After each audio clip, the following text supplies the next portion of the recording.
5 দিন ব্যাপী 17তম ঐতিহাসিক মৌলভী সাকর গোড়া ঈদগাহ ময়দান দৌলত খান ভোলা তাফসিরুল কোরআন মাহফিলের আজকের এই দ্বিতীয় দিনের সর্বশেষ অধিবেশনের উপস্থিত রয়েছেন জনাব সভাপতি আলহাজ হজরত মাওলানা বেলায়েত হোসেন সাহেব মাদ্দাজিল্লাহুল আলী।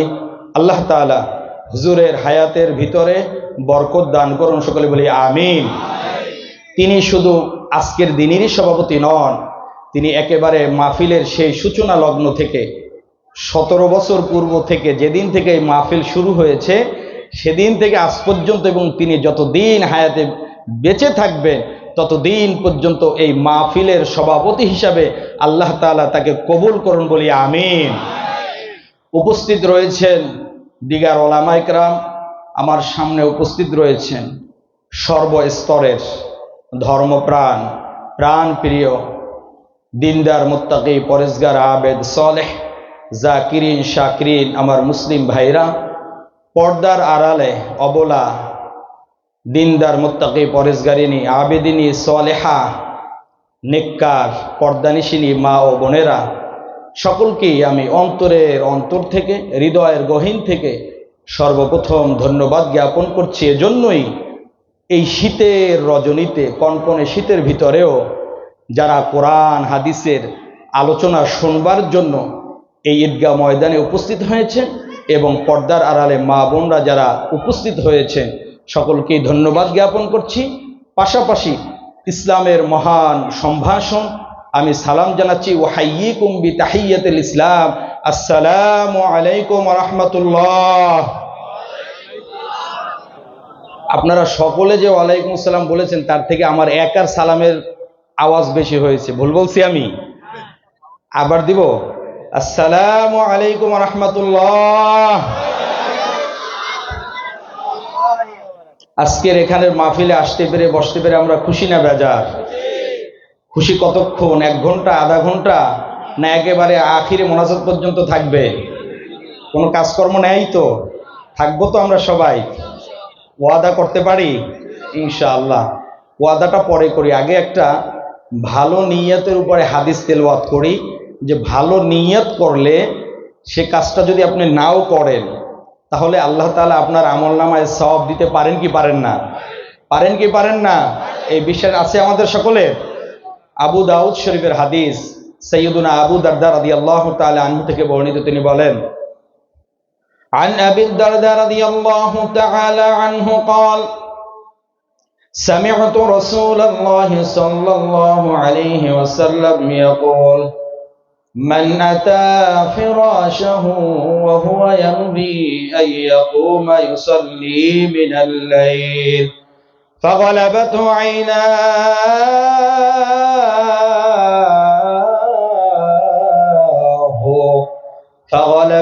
عيناه حتى أصبح كتب له ما نوى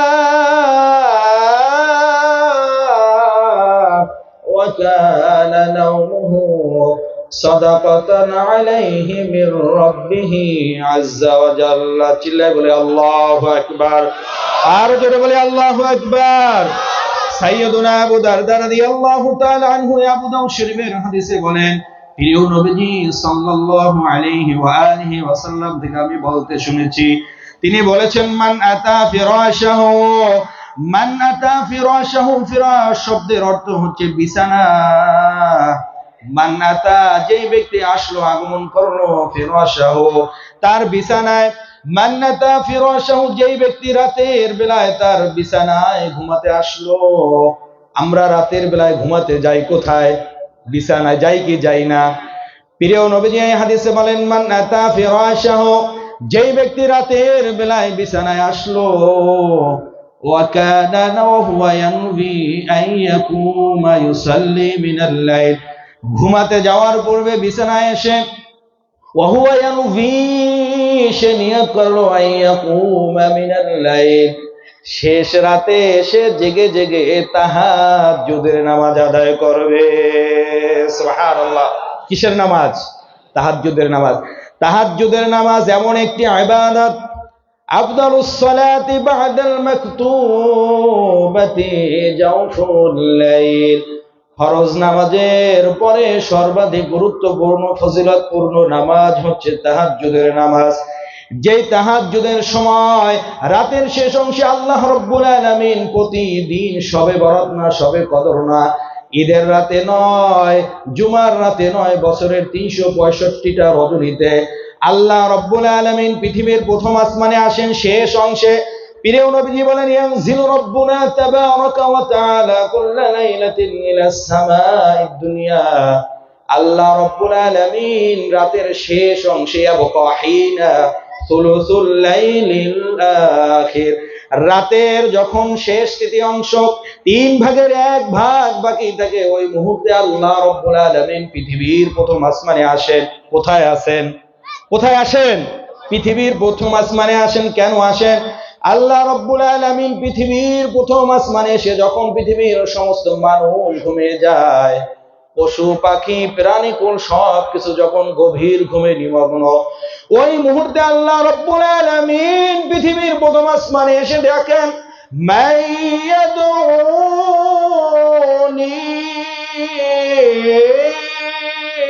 ফাস্তাজিব লাহু। ওহে পৃথিবীর মানুষ, তোমরা যারা এখনো সজাগ আছো, ঘুমাও নাই, কে কোন আশা নিয়ে আমাকে ডাকো, মাইয়াদুনি, এই শীতের রজনীতে শীতের ঘুমে আরামের ঘুমকে হারাম করে দিয়ে ঠান্ডা পানি দিয়ে উজু করে তাহাজ্জুদের নামাজ আদায় করে, মাইয়াদুনি, কে আছো আমাকে ডাকার? আমি আল্লাহ প্রথম আসমানে তোমাদের ডাকের সাড়া দেওয়ার জন্য প্রস্তুত আছি। ফাস্তাজিব লাহু, ওহে বান্দা, তুমি পৃথিবীতে বলে আমাকে একবার আল্লাহ বলে ডাক দিবা, আর আমি এই পৃথিবীর প্রথম আসমানে বলে তোমার ডাকে সাড়া দিতে আমি দেরি করব না। আরো একবার বলি সুবহানাল্লাহ। এই যে আমরা সুবহানাল্লাহ বলে ডাক দিলাম, প্রিয় নবীজি অন্য এক হাদিসে বলেন, আত-তুহুরু শাতরুল ঈমান, পবিত্রতা ঈমানের অঙ্গ, ওয়ালহামদুলিল্লাহি তামলাউল মিজান। যে ব্যক্তি একবার আলহামদুলিল্লাহ বলবে, আল্লাহ রাব্বুল আলামিন ওই ব্যক্তির আমলনামায় নেকির দ্বারা দাড়ি পাল্লাটা পরিপূর্ণ করে দিবে। জোরে সোরে একবার বলুন আলহামদুলিল্লাহ, আরো জোরে বলুন আলহামদুলিল্লাহ। প্রিয় নবীজি বলেন, আলহামদুলিল্লাহি তামলাউল মিজান। আপনি বাজারে যাবেন, দোকানে যাবেন, কোনো কিছু ক্রয় করবেন, দাড়ি পাল্লা দিয়ে ওজন করে কি করে না? ঠিক এভাবে আমাদের নেক আমলগুলো ওজন করার একটা দাড়ি পাল্লা রয়েছে। প্রিয় নবীজি বলেন, আলহামদুলিল্লাহ যেই ব্যক্তি একবার পাঠ করবে, তামলাউল মিজান, তার ওই আমলের দাড়ি পাল্লাটা একবার আলহামদুলিল্লাহ বলার সাথে সাথে পরিপূর্ণ হয়ে যায়। আরো মহব্বতের সাথে বলি আলহামদুলিল্লাহ। শুধু তাই নয়, প্রিয় নবীজি বলেন, সাথে যদি একবার সুবহানাল্লাহ বাড়িয়ে বলে, সুবহানাল্লাহি ওয়াল হামদুলিল্লাহ, একবার আলহামদুলিল্লাহ বলার কারণে তো তার আমলের দাড়িপাল্লাটা তো পরিপূর্ণ হয়ে যায়। আর যদি ওই আলহামদুলিল্লাহর সাথে সুবহানাল্লাহ বলে, তাহলে তামলাউ মা বাইনাস সামাওয়াতি ওয়াল আরদ, এই আসমান থেকে, জমিন থেকে আসমান পর্যন্ত যত ফাঁকা জায়গা আছে, এই ফাঁকা জায়গাগুলো ওই ব্যক্তির আমলনামায় নেকির দ্বারা পরিপূর্ণ করে দেওয়া হয়। আরো জোরে বলুন সুবহানাল্লাহ, আরেকবার বলুন আলহামদুলিল্লাহ। এই যে আমরা সুবহানাল্লাহ বললাম, আলহামদুলিল্লাহ বললাম, আমাদের প্রত্যেকের আমলনামা এই জমিন থেকে আসমান পর্যন্ত যত ফাঁকা জায়গা আছে, এই ফাঁকা জায়গার সম পরিমাণ নেক দ্বারা আমাদের ওই আমলের দাড়ি পাল্লায় দিয়ে পরিপূর্ণ করে দেওয়া হয়। সুবহানাল্লাহ। খুশি না বেজার? মাহফিলে এসে আমাদের লস হয়েছে, ক্ষতি হয়েছে না লাভ হয়েছে? আমলনামাটা আমরা পরিপূর্ণ করতে পারছি কি পারি নাই? যারা এখনো মাহফিলে আসে নাই, রাস্তাঘাটে ঘোরাফেরা করছে, দোকান গুনছে, কি কি আইটেম দোকানে নিয়ে এসেছে, তারা কি এই আমলনামায় দাড়িপাল্লার আমলনামা পরিপূর্ণ করতে পেরেছে? বড় ধরনের ক্ষতি হয়ে গিয়েছে না তাদের? মাইকের আওয়াজ এখনো যত দূর পর্যন্ত যাচ্ছে, আমি উদাত্ত আহ্বান রাখবো যুবক বয়সী ভাইরা, মাহফিলের মূল আলোচনায় কিন্তু এখনো ঢুকেই নাই, ভূমিকার ভিতরে আছি। আপনারা হয়তোবা কাল পরশু আর পরের দিন আর 3 দিন এরকমের ভেস্তের বাগান থাকবেন, এক এক ফুলের এক এক ঘ্রাণ। আমার আলোচনা তো আর কালকে পাওয়া যাবে না, যাবে নতুন আবার আরেকজন আসবে, তারপরে আরেকজন আসবে, কার জবান থেকে কোন কথাটা বের হয়ে যাবে, কোন আমলটুকু আল্লাহর দরবারে কবুল হতেও তো পারে যে ইতিপূর্বে 16 বছর 17 বছরের কোন আমল কোন মাহফিল কবুলের কথার কথা আপনারা আবার রাগ করেন, আমাদের বিশ্বাস কবুল হয়েছে, কিন্তু আজকের আপনাদের এই হৃদয় নিগ্রানো, এই যে আল্লাহকে আলহামদুলিল্লাহ বলে ডাক দেওয়া, সুবহানাল্লাহ বলে ডাক দেওয়া, এই ডাকটা কবুল হতে পারে কি পারে না? এর জন্য কাল কিয়ামতের ময়দানে আল্লাহ তাআলা নাজাত দিতে পারেন কি পারেন না? এর জন্য কোন বক্তা ছোট কোন বক্তা বড়, কে কেমন আলোচনা করছে দেখার বিষয় নয়, কোরআন হাদিস থেকে কি বলছে আমরা সেটাই শুনবো। রাজি আছি তো সবাই? আমলের নিয়তে শুনবো। কিসের নিয়তে? আমলের নিয়তে। কিচ্ছা কাহিনীর সময় শেষ, কোরআন হাদিসের বাংলাদেশ। কিচ্ছা কাহিনীর সময় শেষ, কোরআন হাদিসের ইতিমধ্যে 3-4টা হাদিস কিন্তু বলে ফেলেছি। আল্লাহর রহমতে শেষ পর্যন্ত কোরআন হাদিসের বাইরে আমার জবান থেকে একটা কথাও পাবেন না। আল্লাহ তাআলা যেন বের না করে, কোরআন হাদিস দিয়ে যতটুকু বলতে পারে আল্লাহ তাআলা যেন সর্বপ্রথম আমাকে আমল করার, এরপরে আপনাদের এবং পর্দার আড়ালে মা বোনদেরকেও আমল করার তৌফিক দান করুন বলি আমিন। যে কথা বলতেছিলাম, ওই যে নিয়ত করলেও সওয়াব হয়, সেই হাদিস থেকে এদিকে চলে আসছি। সাইয়্যিদুনা আবু দারদা রাদিয়াল্লাহু তাআলা আনহু থেকে বর্ণিত, তিনি বলেন নবী করিম রাউফুর রহিম সাল্লাল্লাহু তাআলা আলাইহি ওয়া আলিহি ওয়াসাল্লাম ইরশাদ করেন, মান আতা ফিরাশাহু ওয়া হুয়া ইয়ানবি আন ইয়াকুমা ইউসাল্লি মিনাল লাইল, যেই ব্যক্তি রাতের বেলায় ঘুমাতে আসবে, আসার পরে এই নিয়ত করবে রাতের শেষ অংশে সে জেগে জেগে তাহাজ্জুদের নামাজ আদায় করবে, ফাগালাবাতহু আইনাহু, কিন্তু তার শরীরটা এতই বড় ক্লান্ত, দিনের বেলায় ক্ষেত খামারে কাজ করেছে, কলকারখানায় গার্মেন্টস ফ্যাক্টরিতে রাত্রে রোদের ভিতরে পুড়ে পুড়ে ভ্যান গাড়ি চালিয়েছে, অটো চালিয়েছে, মোটরসাইকেল চালিয়েছে, নৌকা চালিয়েছে, কলকারখানায় গার্মেন্টস ফ্যাক্টরিতে ক্ষেত খামারে কাজ করার পরে বড় শরীরটা বড়ই ক্লান্ত, কিন্তু ঘুমাতে যাওয়ার সময় ভালো একটা নিয়ত করেছে, সে যদি রাত জাগতে পারে ওই শেষ রাতে জেগে জেগে তাহাজ্জুদের নামাজ আদায় করবে, জিকির আজকার করবে, যেই মুহূর্তে আল্লাহ রাব্বুল আলামিন পৃথিবীর প্রথম আসমানে এসে বলেন মাইয়াদউনি ফাস্তাজিব লাহু, ওই বান্দা কে আছো ডাকার, ফাস্তাজিব লাহু, আমি তোমার ডাকে সাড়া দেব, ওয়া মান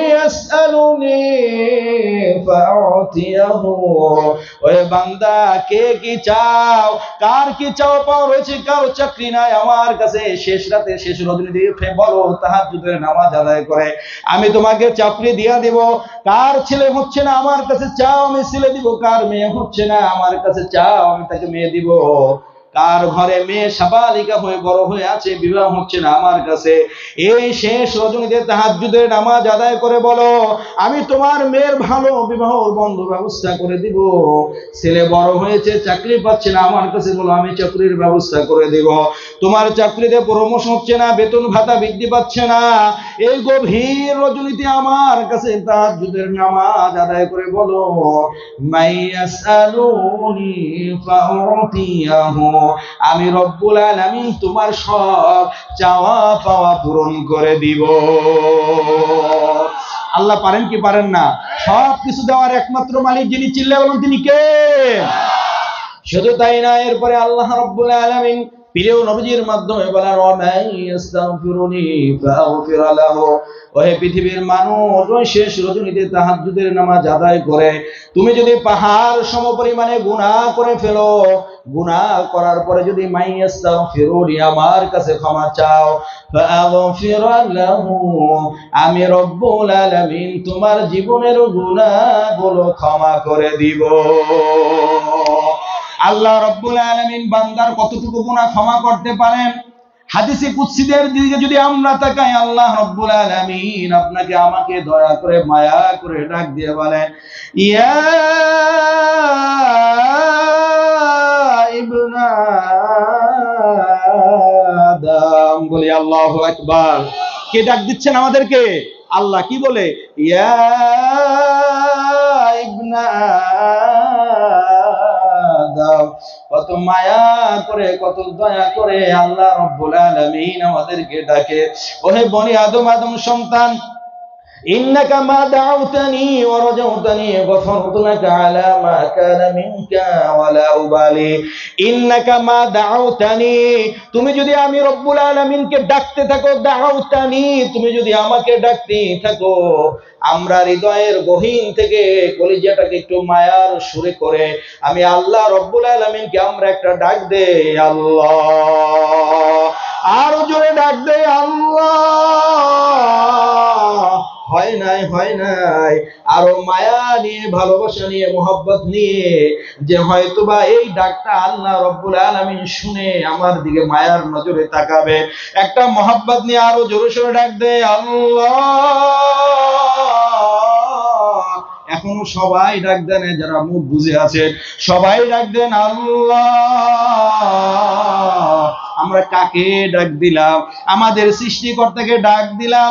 আল্লাহ রাব্বুল আলামিন এই হাদিসে কুদসিতে বলেন, ইন্নাকা মা দাউতানি ওয়া রাজাউতানি, ওহে বান্দা আমাকে যদি তুমি ডাকতে থাকো, ওয়া রাজাউতানি, আর এই আশা নিয়ে ডাকো। কোন আশা নিয়ে? যে আমি রব্বুল আলামিন তোমার জীবনের সমস্ত গুনাহগুলো ক্ষমা করতে পারি, সেই ক্ষমতা আমি রব্বুল আলামিনের আছে। আমি তোমাকে বিপদ থেকে উদ্ধার করতে পারি, চাকরি দিতে পারি, তোমার মেয়ে ছেলের বিবাহ ব্যবস্থা করে দিতে পারি, সবকিছু কর্তৃত্ব একমাত্র মালিক আমি। এই আশা, এই বিশ্বাস, এই ভরসা নিয়ে যদি আমাকে ডাকতেই থাকো, আল্লাহ রাব্বুল আলামিন এই হাদিসে কুদসিতে বলেন, গফারতু লাকা আলা মা কানা মিনকা ওয়ালা উবালি। ওহে বনি আদম, আদম সন্তান,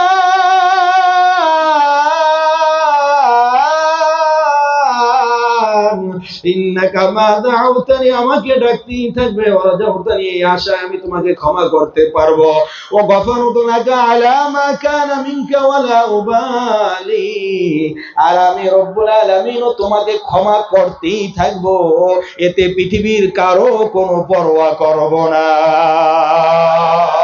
আল্লাহু আকবার।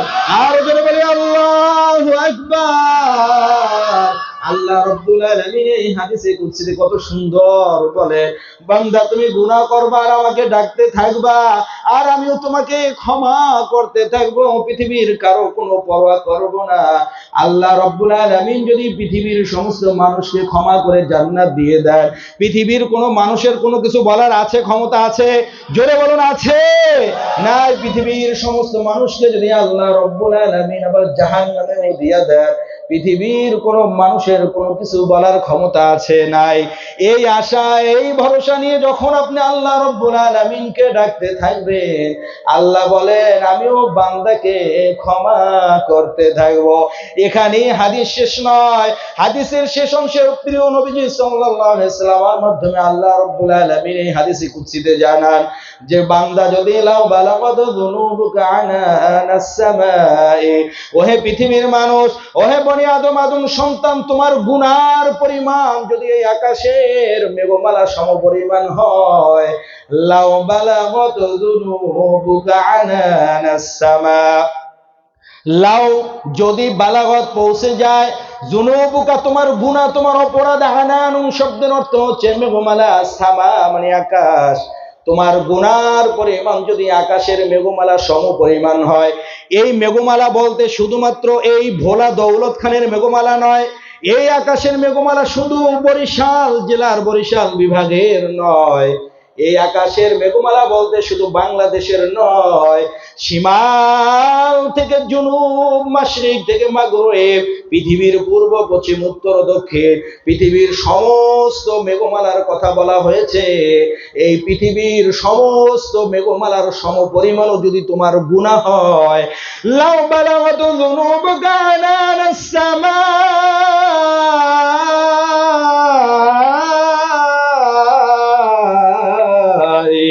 এরপরে আল্লাহ রাব্বুল আলামিন আমাদেরকে অভয় দিয়ে বলেন, তুম্মাস্তাগফারতানি বান্দা এই আকাশের মেঘমালা সমপরিমাণ গুনাহ করার পরে তুম্মা আস্তাগফিরতানি, আমার কাছে যদি ক্ষমা চাও, আমরা সবাই একবার ক্ষমা চাই আল্লাহর কাছে, বলি আস্তাগফিরুল্লাহ, আরো জোরে বলি আস্তাগফিরুল্লাহ।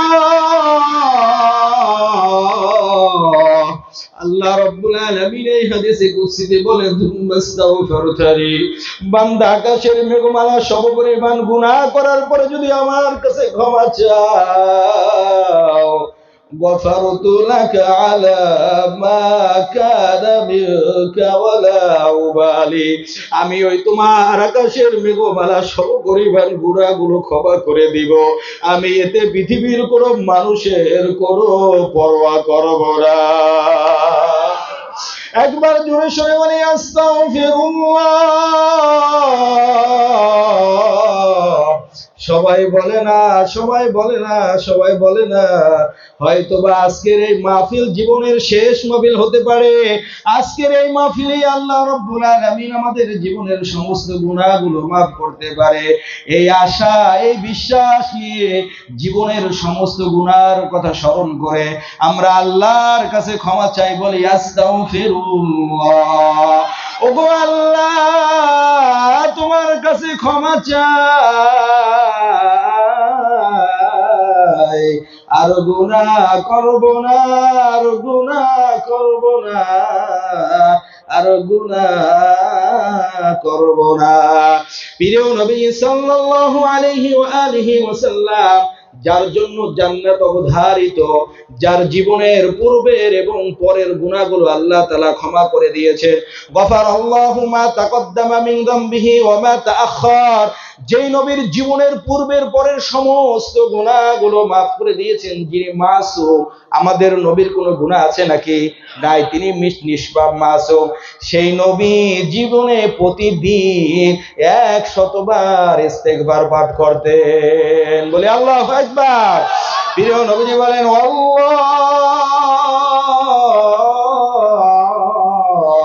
ওই আল্লাহর কসম করে বলছি, ইন্নী, নিশ্চয় আমি, লা আস্তাগফিরুল্লাহ ওয়া আতুবু ইলাইহি ফিল ইয়াউমি ফি কুল্লি ইয়াউমি মিয়া মাররা, প্রতিদিন আমি রাসূল 100 বার ইস্তেগফার পাঠ করি। সুবহানাল্লাহ। তো যেই নবীর জীবনে কোনো গুনাহ নাই, মাসুম, সেই নবী যদি জীবনে, অন্য এক বর্ণনায় এসেছে 70 বার, সেই নবী যদি 70 বার 100 বার ইস্তেগফার পাঠ করে, তাহলে আমাদের কত হাজার বার, লাখো কোটি বার পড়া উচিত? কথা বলুন, ঠিক কিনা? তো সে আল্লাহ তাআলা বলছেন, বান্দা তুমি যতক্ষণ আমাকে ডাকতে থাকবা, এই আশা নিয়ে আমি ক্ষমা করতে পারি, আমিও তোমাকে কি করব? ক্ষমা করতে থাকবো। তোমার গুনাহ যদি আসমানের মেঘমালা পরিমাণ হয়, এরপরে আমার কাছে যদি ইস্তেগফার পাঠ করো, আমি কি করব? ক্ষমা করে দেব। হাদিসের শেষ অংশে আল্লাহ রাব্বুল আলামিন আরো কত চমৎকার বলেন, ইন্নাকা লাউ আতাইতানি বিকুরাবিল আরদি খাতায়া। দ্বিতীয়বার আল্লাহ রাব্বুল আলামিন এই হাদিসে কুদসিতে বললেন, আকাশের মেঘমালা সমপরিমাণ গুনাহ করার পরে বান্দা ক্ষমা চাইলে আল্লাহ ক্ষমা করে দেন। এই হাদিসের শেষ অংশে বললেন, বান্দা তুমি যদি পৃথিবীর সমপরিমাণ গুনাহ করো, ইন্নাকা লাউ আতাইতানি বিকুরাবিল আরদি খাতায়া, পৃথিবীর সমপরিমাণ গুনাহ নিয়ে যদি আমি রব্বুল আলামিনের কাছে হাজির হও, পৃথিবীটা খুব ছোট্ট নাকি? একদিনের ভিতরে ঘুরে আসা যাবে নাকি? 1 মাস 6 মাস পারা যাবে? এই পৃথিবী কি শুধু আমাদের এই দৌলত খান ভোলা, বাংলাদেশ, ভারত, না গোটা ইউরোপ, আফ্রিকা, আমেরিকা, গোটা বিশ্ব, শিমাল থেকে মাশরিক থেকে মাগরিব, শিমাল থেকে জুনুব, সেই পৃথিবী সমপরিমাণ গুনাহ নিয়ে বান্দা তুমি যদি আমার কাছে হাজির, ওটা কিন্তু হাদিসে কুদসি। হাদিসে কুদসি হলে সেখানে আর এটা জয়ীফ না দুর্বল না মাউদু, এটা আর বলার অপেক্ষা রাখে না, কারণ হাদিসে কুদসিটাও সরাসরি কার কথা? আল্লাহর কথা। সেই হাদিসে কুদসি থেকে বলছি যে বান্দা, বিশ্বাস হয় আল্লাহ পারেন কি পারেন না ক্ষমা করতে? বলে, বান্দা তোমার গুনাহ যদি তুমি পৃথিবীর সমপরিমাণ গুনাহ নিয়ে আমার কাছে হাজির হও, ইন্নাকা লাউ আতাইতানি বিকুরাবিল আরদি খাতায়া, আর যদি একটা অপরাধ থেকে বেঁচে থাকো, ওয়ালা তুশরিকু বিহি শাইআ, তুমি যদি আমি রব্বুল আলামিনের সাথে কোনো কিছুকে শিরক না করো, শিরকের গুনাহ থেকে যদি বেঁচে থাকো, লা আতাইতুকা বিকুরাবিহা মাগফিরা, আমি রব্বুল আলামিনও তোমার সাথে এই পৃথিবীর সম পরিমাণ ক্ষমা নিয়ে হাজির হব। সুবহানাল্লাহ, আলহামদুলিল্লাহ। প্রিয় ভাইরা আমার, আবু দারদা রাদিয়াল্লাহু তাআলা আনহু বলেন, রাসূল সাল্লাল্লাহু আলাইহি ওয়াসাল্লাম ইরশাদ করেন, মান আতা ফিরাশাহু ওয়া হুয়া ইয়ানবি আন ইয়াকুমা ইউসাল্লি মিনাল লাইল, যেই ব্যক্তি রাতের বেলা ঘুমাতে আসবে, আসার সময় এই নিয়ত করলো, হুয়া ইয়ানবি, নিয়ত করলো, আইয়াকুমা ইউসাল্লি, আইয়াকুমা, নামাজ আদায় করবে, ইউসাল্লি মিনাল লাইল, রাতের শেষ অংশে সে নামাজ আদায় করবে, কিন্তু ফাগালাবাতু আইনাহু, শরীরটা বড়ই ক্লান্ত ছিল, চোখে প্রচন্ড ঘুম ছিল, দিনের বেলায় কল কারখানায় ক্ষেত খামারে কাজ করেছে, প্রচন্ড রোদের ভিতরে বৃষ্টির ভিতরে ভিজে, কিন্তু ওই যে নিয়ত করেছে শেষ রজনীতে সে দাঁড়িয়ে দাঁড়িয়ে নামাজ আদায় করবে, শরীর ক্লান্ত থাকার কারণে, প্রচন্ড ঘুম থাকার কারণে, হাত্তা আসবাহা, নিয়ত করার পরেও সে আর জাগতে পারে নাই, এক ঘুমে ফজর হয়ে গিয়েছে, মসজিদে মুয়াজ্জিন সাহেব আযান দিয়েছে।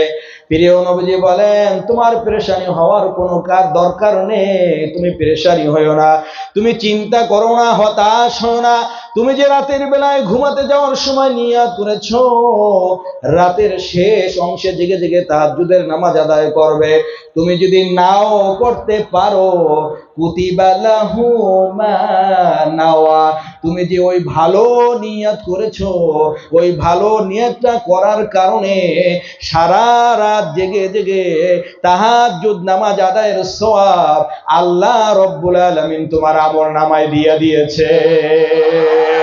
সুবহানাল্লাহ, আরো জোরে বলুন সুবহানাল্লাহ।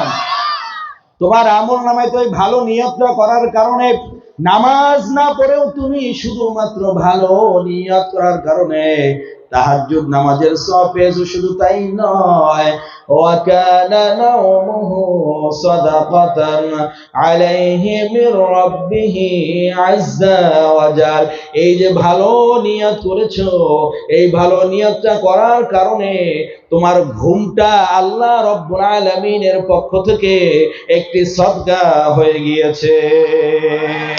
সুবহানাল্লাহ, আরো মহব্বতের সাথে বলি সুবহানাল্লাহ।